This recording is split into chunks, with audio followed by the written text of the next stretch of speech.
We have a lot to cover in today's video, including all kinds of news and rumors from around the NHL. Today's trade rumors focus on teams like the Edmonton Oilers, the Calgary Flames, the New Jersey Devils, the Colorado Avalanche, and the Vancouver Canucks. We also have some updates on the Columbus Blue Jackets and the issues they've been having with prospects not being happy. We also have an update on Chris Tanev and the Ottawa Senators. Several other updates as well, including more news from the NHL waiver wire, some key injury updates to a few young players around the NHL, plus Zach Kassian is coming out of retirement. A lot more coming up next. So welcome back to another video here at Top Shelf Hockey. As I mentioned, we have a lot of news and rumors to take a look at today. Let's start first with news from the NHL waiver wire. Yesterday, we talked about the fact that Montreal Canadiens and young defenseman Nikolai Baudin appeared to be parting ways, be a mutual termination of this contract. So he was placed on unconditional waivers yesterday. He did clear, no big surprise, and is now a UFA. So Baudin and the Montreal Canadiens have officially parted ways. It's really difficult to say what kind of comes next for him. He was at one point considered a fairly good-looking prospect on defense, and obviously between his time in Chicago and Montreal, things have not really materialized. I'm not sure if he'll head to Europe or find another AHL team that might have more of an opportunity or what happened. So we'll have to keep an eye on things on that front. Also on the waiver wire, we had Declan Chisholm on waivers from the Winnipeg Jets, and he was claimed.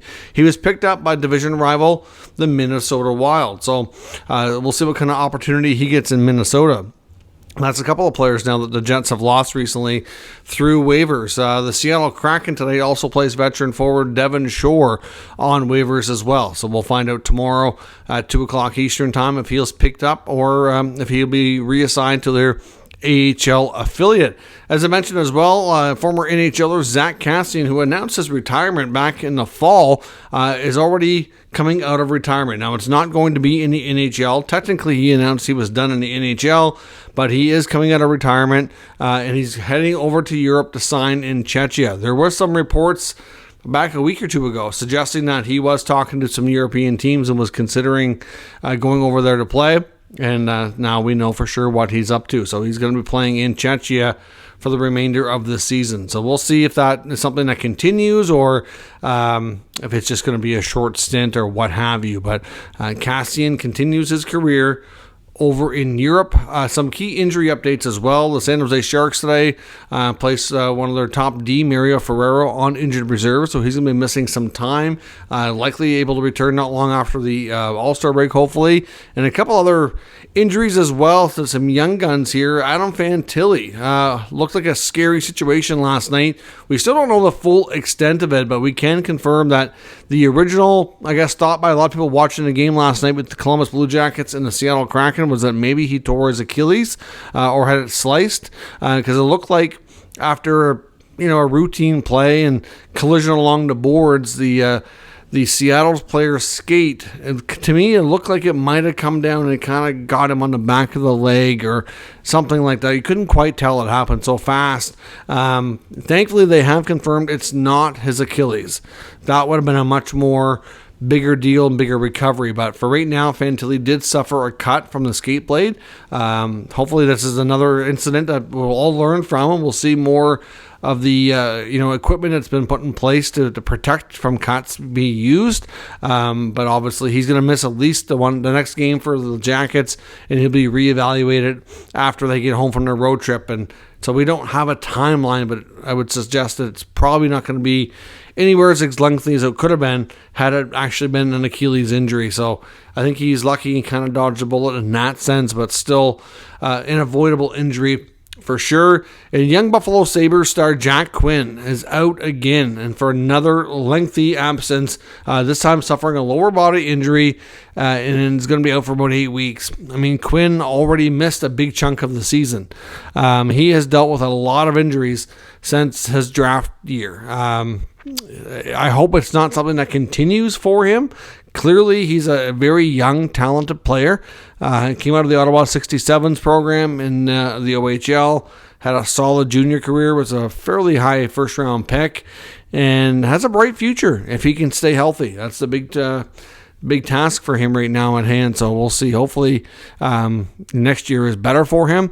This year, obviously looking at the 8-week timeline, that puts him pretty much at the end of March. I mean, the regular season does carry into April a little bit, so he might be able to get a little bit of action in at the end of the season. But depending on where things are at with he and the team and everything, it's possible his season's over. It just depends on how the recovery goes. But we'll have to see. Like I said, hopefully the next year and beyond is better luck and more healthy for Jack Quinn. Now, as I mentioned, we've seen an issue lately with a lot of Columbus Blue Jackets players kind of wanting out. And unfortunately for that organization, this isn't the first time we've really run into this. If you go, we rewind the clock here back a few years, we had when the Jackets actually won their first and only ever playoff series when they beat Tampa.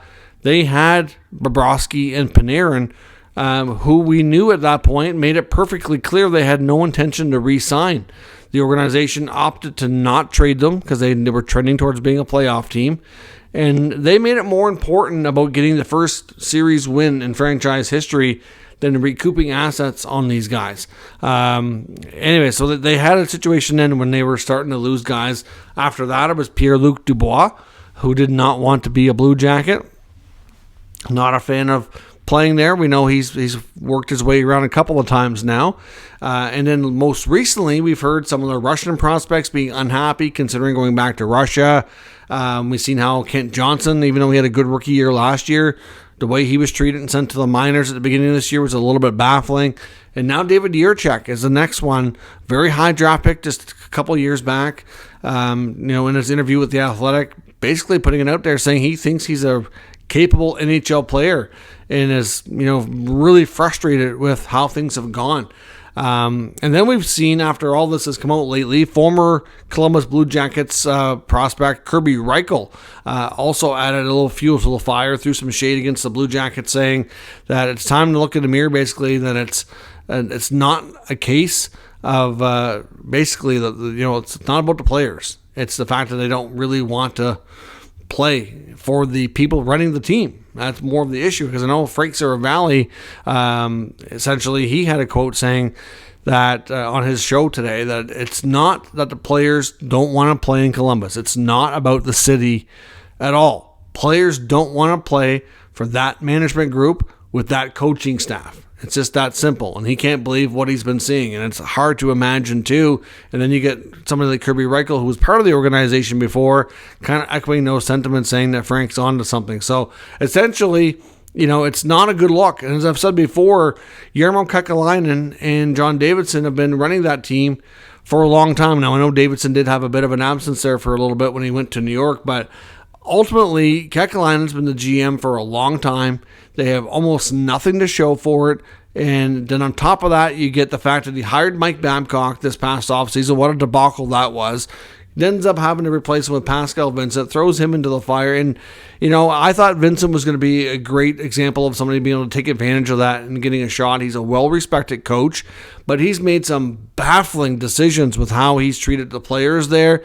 We can't confirm anything, but there is some people wondering if Patrick Laine going to the player assistance program, if that might be connected to just how things are going there and that he's not happy, and obviously that affects your mental health and everything else. I can't confirm that. That's just what a lot of people, the general sentiment being discussed on social media here since everything kind of has come out. But that organization needs to give its head a shake. Ownership needs to get involved. I really think they need a whole change of direction and a new regime taking over, because they're in serious danger of already near the bottom of the standings. They get some good young pieces, and if those young pieces don't already are at a point where they don't want to stay, then that's pretty bad. So hopefully they can get things turned around and change the culture there for sure. We've heard about some potential trade talk around Elliot Friedman mentioning about the Ottawa Senators looking for pros. He's talked a lot about the Sens lately in his last number of Saturday headlines and blogs and podcasts, and essentially he brought up most recently Chris Tanev as being an Ottawa Senator target. Doesn't mean he's going to end up there, but we know the Sens would like to add some good solid pros who play the right way, good leadership, and at least one of them being a defenseman. And really, Tanev, in a lot of ways, would be perfect for them. I'm not saying he wants to go there. We don't know that. But we do know that when he first signed with Vancouver, that out of college, that it came down to the Canucks and the Senators. There was a lot of good, healthy conversations. I know it was a different regime running the show, but if they were able to have good conversations with him then, and he seriously considered it, I would hope with the new ownership and new leaders that are running the team now that they'd have just as good or better chance of landing him down the road here. But according to what I've been hearing and what Friedman's been talking about in regards to Tanev, makes it sound like, it's not necessarily going to be a trade deadline move for the Sens to get Tanev. That might be a tougher sell, given the fact that the Sens are, not really wanting to give up a lot of assets, but the fact he's a pending UFA, it sounds more likely that if Tanev is dealt and does not sign an extension immediately with the team and decides to test free agency, that they would be pretty hardcore going after Tanev as a unrestricted free agent. That is the more likely outcome here. I wouldn't say there's no chance of a trade. I do think it's possible, but it seems like it's less likely and more likely an off-season target. So we'll see where that goes. And one other target that gets brought up a lot with the Senators is Vladimir Tarasenko, given that he's a pending UFA. And the belief is, I know from Taron Dreger of TSN, he said that the belief around the league right now is that for the Senators to move Tarasenko as a deadline acquisition to another team, that they would have to eat money. And they may or may not want to do that. Obviously, if they do, though, that would obviously impact the amount coming back, because obviously that creates different value for the player at a different contract level for cap purposes. So we will see where things go. It's also based on conversations that Staios has had with the media and what Friedman has said. I don't think it's a foregone conclusion that Tarasenko goes. I think they would like to talk to him about extending and staying. I think the decision on whether or not he is moved is probably going to come down to more so what the next contract looks like. And of course, he also has a full no move. So of course, that has to be factored in. Does Vladdy want to go to the next team that wants to pick him up? Does he want to stay in Ottawa? What's the contract look like? There's lots of factors there, and he's going to have just as much say as them. So we'll see. I don't think it's an absolute given that he is moved, but it certainly is possible. I know there's an article in the Denver Post suggesting that the Colorado Avalanche, of course, we know that they definitely want to add. They've obviously, made some moves already, making some additions here. They moved Tomas Tatar earlier.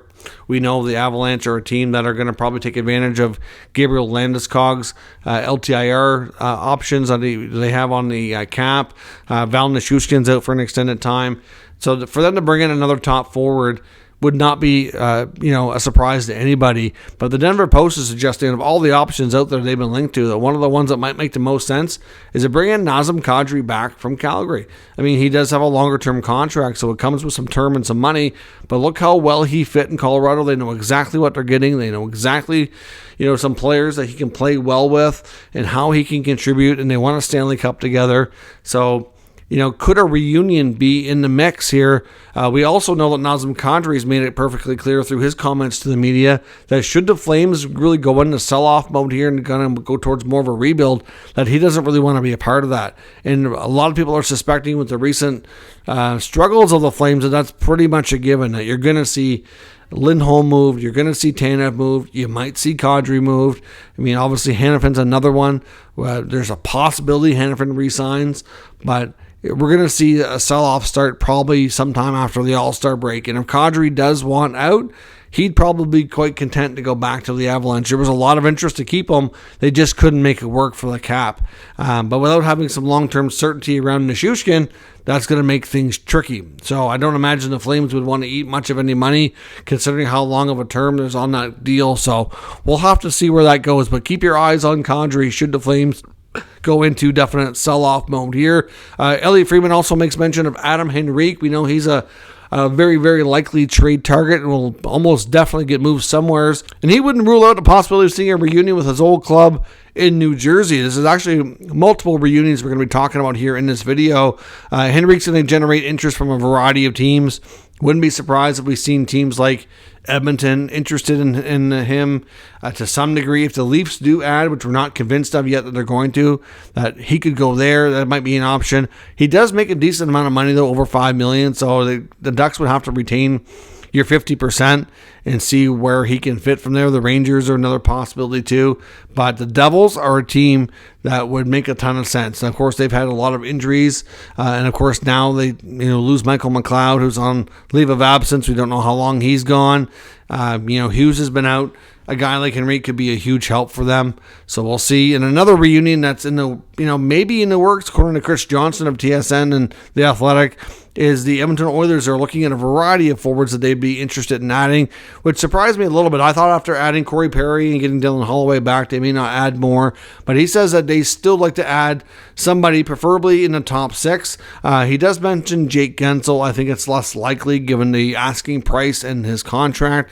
But another name to watch is former Oiler Jordan Eberle, of course, is with Seattle. Eberle had a couple of goals last night, and obviously, he's used to playing with some of those guys that have still been there a long time.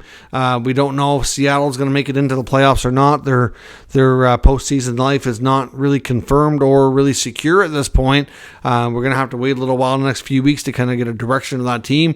But if things are trending towards them not making it, and they do decide to move a player or two that might be a pending UFA or something, Eberle is certainly a guy to watch. I think he'd be a highly interested, player for a lot of teams, and certainly somebody like Edmonton who's very familiar. So we'll see if there could be another reunion on that front as well. And then the Canucks, we know that they're likely going to be trying to create some cap space in order to make other additions, and obviously to see a Kuzmenko trade eventually happen seems to be something that a lot of people expect. Elliot Friedman and Jeff Merrick talked about Kuzmenko on the 32 Thoughts podcast that came out today. They both had different ideas on where he's likely going to end up, which Friedman brought a great point saying maybe Chicago, because they certainly have trouble scoring.